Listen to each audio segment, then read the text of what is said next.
Assalamualaikum warahmatullahi wabarakatuh.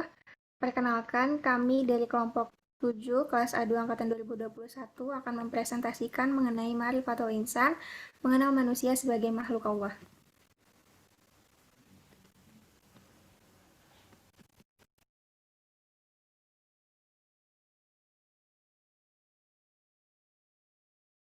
Berikut ada anggota dari kelompok kami. Yang pertama ada Erisma, ada Sabita, Farah, saya sendiri Nurmal Niswa, dan ada Elsa Rafinata.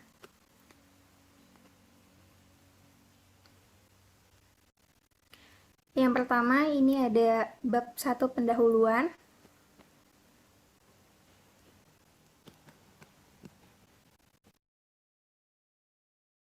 Manusia dan alam diciptakan Allah dengan sengaja untuk mengabdi kepadanya, mengikuti perintahnya, serta menjauhi larangannya.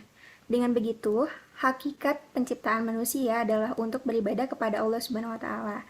Manusia merupakan makhluk Allah yang memiliki akal yang dapat digunakan untuk berpikir dan mengembangkan ilmu pengetahuannya. Manusia mendapatkan ajaran melalui para rasul dimulai dari Adam sampai dengan Muhammad SAW. Zaman ini terdapat banyak orang yang tidak mengembangkan potensi dirinya sebagai ma'rifatul insan. Potensi diri yang dapat dikembangkan melalui pendidikan seperti proses perbaikan, penyempurnaan semua kemampuan, penguatan dan potensi manusia. Melalui pendidikan dan pengajaran, potensi ini dapat dikembangkan, namun perkembangan tersebut tidak bisa maju tanpa adanya proses pendidikan. Oleh karena itu, pentingnya ma'rifatul insan pada pengembangan seluruh potensi manusia.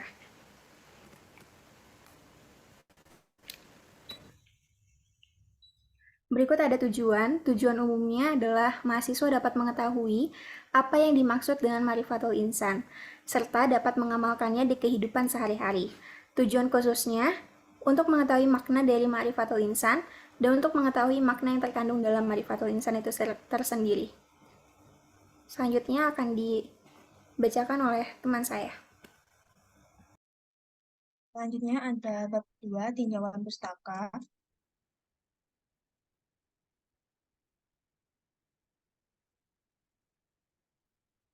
Yang pertama ada makrifat. Definisi dari makrifat yaitu pengetahuan. Sasarannya yaitu kebenaran. Makrifat bisa diartikan dalam dua arti, yaitu makrifat secara praktis, berarti ilmu pengetahuan yang bisa membedakan antara baik dan buruknya perilaku manusia. Sedangkan makrifat secara teoritis merupakan ilmu pengetahuan yang realistis serta tidak dibuat-buat. Tidak hanya sekedar pengetahuan, akan tetapi harus dilaksanakan dengan tujuan hidup yang sesuai dengan ketentuan. Yang kedua ada al-insan. Definisi dari al-insan adalah ciptaan Allah yang mempunyai akal dan bisa berpikir, sehingga kemajuan dan perkembangan dapat dilihat dan dipelajari oleh makhluk. Al-insan merupakan makhluk ciptaan Allah yang memiliki ilmu. Al-Quran menyebut kata al-insan sejumlah 43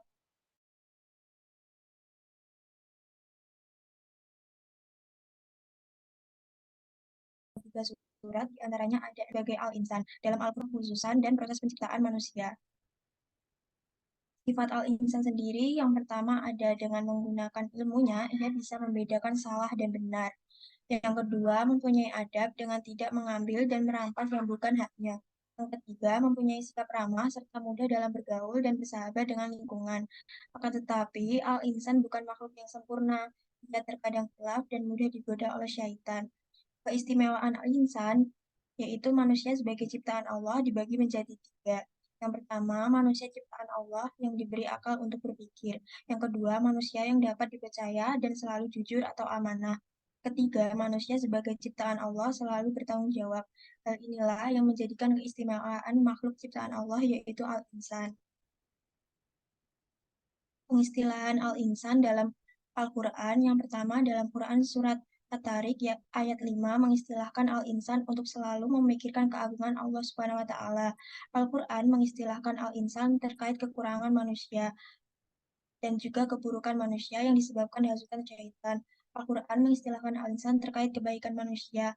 Al-Quran mengistilahkan al-insan terkait kondisi manusia ketika datangnya hari akhir. Lalu kodrat al-insan sendiri, yaitu manusia, harus selalu mengasah dan meningkatkan derajat iman, ilmu, dan amal solehnya dengan menggunakan akal sebagaimana mestinya.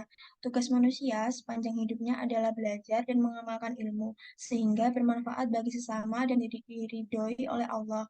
Itulah kodrat manusia sebagai khalifah di bumi. Lalu yang ketiga ada ma'rifatul insan. Untuk definisinya adalah tahapan diri dalam mengenal dirinya sendiri. Secara istilah, ma'rifatul insan adalah sebuah proses mulai dari mengenal dan mendalami ciptaan Allah berupa manusia. Karena manusia adalah makhluk sempurna yang diciptakan Allah dibandingkan makhluk-makhluk lainnya. Lalu perilaku yang menunjukkan ma'rifatul insan yang pertama adalah merasa lemah dan berharap hanya kepada Allah. Yang kedua, yakin dan percaya akan perintah Allah. Yang ketiga, merasa bahwa Allah lah satu-satunya Tuhan yang berhak untuk disembah. Ketika belum mengenal dirinya, hendaknya belajar agar mengenal keadaan diri dan kebesaran Allah, sehingga timbullah cinta kepada Allah dan berharap hanya rahmat dan ridho Allah demi kehidupan di akhirat kelak.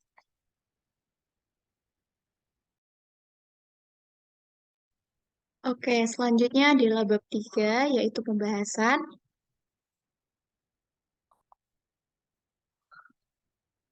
Di sini kita mengambil kisah terdahulu, yakni pencarian jati diri dari Nabi Ibrahim alaihissalam.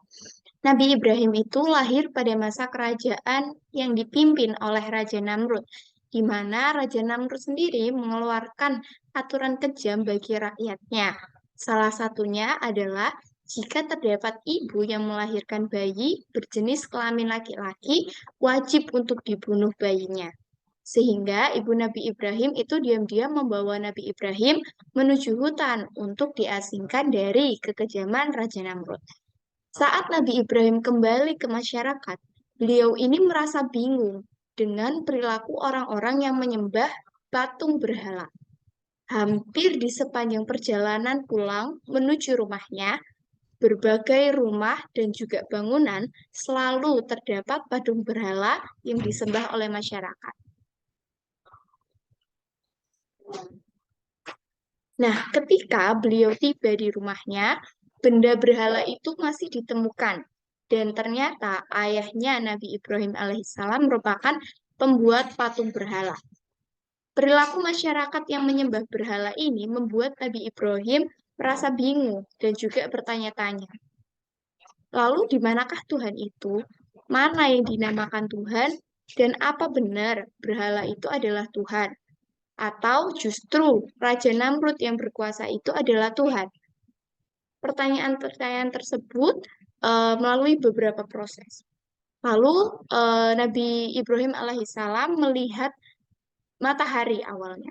Melihat matahari pada saat siang hari. Oh, ternyata matahari itu adalah Tuhan. Namun pada saat berjalannya waktu malam hari, matahari pun hilang. Ternyata matahari itu bukan Tuhan. Lalu Nabi Ibrahim melihat pada saat malam hari ada bulan dan juga bintang. Tapi pada saat siang hari bulan dan bintang itu hilang. Ternyata bulan dan juga bintang bukanlah Tuhan. Nah, proses Nabi Ibrahim dalam mencari Tuhan itu ada dalam ayat suci Al-Quran, yakni di dalam surat Al-A'la. Setelah proses pencarian itu, Nabi Ibrahim tersadar akan benda-benda berhala dan juga matahari, bulan, dan bintang itu bukan Tuhannya. Allah Subhanahu wa Ta'ala pun mengutus beliau dan juga menyampaikan keberadaannya selama ini.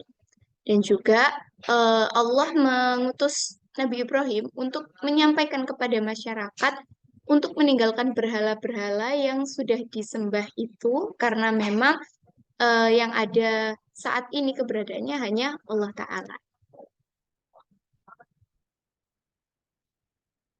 Nah, berdasarkan kisah tersebut, kita sebagai seorang perawat nantinya dapat mengambil pesan, yakni mengenal Allah sebagai Tuhan kita. Di saat kita sudah mengenal Allah sebagai Tuhan kita, dengan begitu kita juga dapat mengenal diri kita sendiri. Bagaimana tugas kita nanti sebagai seorang perawat yang rahmatan lil alamin, apa yang seharusnya kita lakukan di dunia ini, dan semua hal tersebut dapat terjawab dan kita dapat menjadi perawat yang berguna bagi masyarakat serta bisa bertakwa kepada Allah Subhanahu wa taala. Oke, selanjutnya akan dijelaskan oleh rekan saya. Baik, selanjutnya adalah mengenai penerapan ma'rifatul insan menurut hakikat manusia, dan pada hakikatnya manusia itu terbagi menjadi 5 sifat. Yang pertama yakni makhluk. Sebagai makhluk Allah, manusia ini berfitrah dengan sendiri dan berbeda dengan makhluk yang lainnya. Nah, di mana manusia ini memiliki kekurangan, juga keterbatasan yang tidak sempurna, karena memang kesempurnaan hanyalah milik Allah Subhanahu wa taala. Selain itu, manusia tidak dapat berdiri sendiri dan bergantung baik kepada Allah maupun kepada sesamanya. Dan yang kedua, merupakan sifat manusia yang dimuliakan. Allah menghendaki manusia sebagai makhluk yang paling mulia. Makhluk yang terbuat dari tanah, ditiupkan ruh di dalamnya dengan kekuasaan Allah. Dan berdasarkan penciptaannya, manusia ini diciptakan paling sempurna di antara makhluk lain. Dan akal merupakan hal istimewa yang diberikan kepada manusia sehingga dapat berpikir tentang yang baik dan juga yang buruk. Kemudian sifat yang ketiga yaitu sifat manusia yang dibebani. Mukalaf merupakan arti dari dibebani atau yang dibebani, dan sebagai makhluk yang telah diistimewakan dengan berbagai kelebihan, manusia tidak dibiarkan tanpa tugas dan tanggung jawab. Nah, dengan melakukan ibadah secara benar dan dengan segala ketundukan dan ikhlasan kepada Allah Subhanahu wa taala telah memberikan nikmat-nikmat kepada manusia, dan potensi besar yang diberikan kepada manusia adalah ia mampu mengelola bumi, mewakili Allah mengatur kehidupan sesuai dengan yang dikehendaki Allah Subhanahu wa taala. Dan sebagai khalifah, manusia tidak boleh bertindak sekehendaknya. Next. Nah, dalam praktik keperawatannya, kita sebagai seorang perawat dengan sifat makhluk yang tidak dapat berdiri sendiri dan memiliki segala kekurangan dan keterbatasan, seorang perawat ini memiliki keterbatasan pemahaman dan kendali terhadap seluruh proses penyembuhan pasien, sehingga dukungan keluarga, keadaan emosional pasien, hingga faktor spiritual sampai memohon harapan kepada Allah juga memainkan peran penting dalam suatu proses penyembuhan pasien. Yang kedua yakni peran perawat dengan sifat yang dimuliakan, di mana perawat memberikan perawatan dengan penuh rasa hormat, empati, juga kepedulian kepada semua individu, sejalan dengan prinsip kemanusiaan yang diajarkan dalam agama Islam. Dan pentingnya sifat manusia sebagai makhluk yang paling mulia mengingatkan perawat untuk selalu menjaga integritas, etika, juga nilai-nilai moral dalam praktik keperawatannya, sehingga dapat menjadi contoh yang baik bagi pasien juga masyarakat. Kemudian sifat yang dibebani, di mana dalam praktik keperawatan, perawat ini berperan membantu individu menjaga kesehatannya, seperti itu. Next. Kemudian, sifat manusia yang keempat yakni bebas memilih, mohon maaf. Nah, manusia ini diciptakan tanpa akal dan juga pikiran, sehingga tidak dapat memilih apa yang hendak ia lakukan, dan keistimewaan hati dan akalnya itu, manusia menjadi makhluk pilihan sehingga ia bebas memilih dan menentukan nasibnya sendiri. Kemudian sifat yang terakhir yaitu mendapat balasan, di mana keberadaan manusia sebagai makhluk diberi kebebasan untuk memilih bukan tanpa konsekuensi. Next. Dan peran perawat dalam sifatnya yang bebas memilih yakni dalam suatu perawatan medis, Islam mendorong individu membuat keputusan yang bijak berdasarkan nilai moral dan etika yang diajarkan dalam agama. Penting bagi seorang perawat untuk menghormati dan mendukung kebebasan memilih pasien sambil memberikan informasi juga saran untuk perawatan yang holistik. Kemudian, perawat muslim juga seringkali memandang tugas mereka sebagai amal jariah dalam merawat pasien dengan penuh kasih sayang, sehingga hal tersebut merupakan salah satu sifat yang dimiliki oleh perawat dalam mendapat balasan. Seperti itu. Next. Selanjutnya adalah Selanjutnya, penutup. Kesimpulannya, konsep makrifat dalam agama adalah pemahaman atau pengetahuan yang berfokus pada benaran. Dua aspek utama dari makrifat dan makrifat praktis yang berarti pemahaman ilmu pengetahuan untuk membedakan perilaku baik dan buruk. Makrifat teoritis yang merupakan pengetahuan yang realistis dan tidak dibuat-buat, tetapi harus dijalankan sesuai dengan tujuan hidup yang sesuai dengan ketentuan agama. Al-insan atau manusia dalam konteks agama adalah makhluk ciptaan Allah yang diberikan akal dan kemampuan berpikir. Al-insan memiliki sifat-sifat seperti kemampuan membedakan baik dan buruk, adab, sikap, ramah, dan mudah bergaul dengan lingkungan.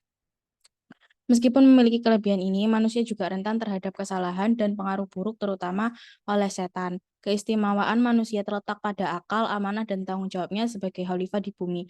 Dalam ajaran agama, manusia diingatkan untuk memperhatikan asal kejadiannya dan menjalani hidup sesuai dengan ketentuan Allah. Marifatul insan adalah tahap dalam pengenalan diri manusia dalam konteks agama mencakup pemahaman tentang hubungan antara diri sendiri dengan Allah, dan manusia diharapkan merasa lemah dan bergantung hanya pada Allah, yakin pada perintahnya, dan menyadari bahwa hanya Allah yang berhak disembah. Kesimpulan utamanya adalah makrifat baik tentang Allah maupun diri sendiri sebagai insan memiliki peran sentral dalam pemahaman manusia tentang tujuan hidup dan perannya sebagai makhluk ciptaan Allah dalam menjalani kehidupan yang sesuai dengan ajaran agama. Ini menekankan pentingnya mengenai pengembangan spiritual, pengetahuan, dan perilaku yang sesuai dengan nilai-nilai agama. Next. Diharapkan dengan disusunnya makalah ini, para pembaca dapat mengetahui lebih dalam mengenai pengenalan manusia sebagai makhluk Allah. Tentunya terhadap penulis juga sudah menyadari jika dalam penyusunan makalah masih banyak ada kesalahan serta jauh dari kata sempurna. Demikian dari kelompok kami, kurang lebihnya mohon maaf. Wassalamualaikum warahmatullahi wabarakatuh.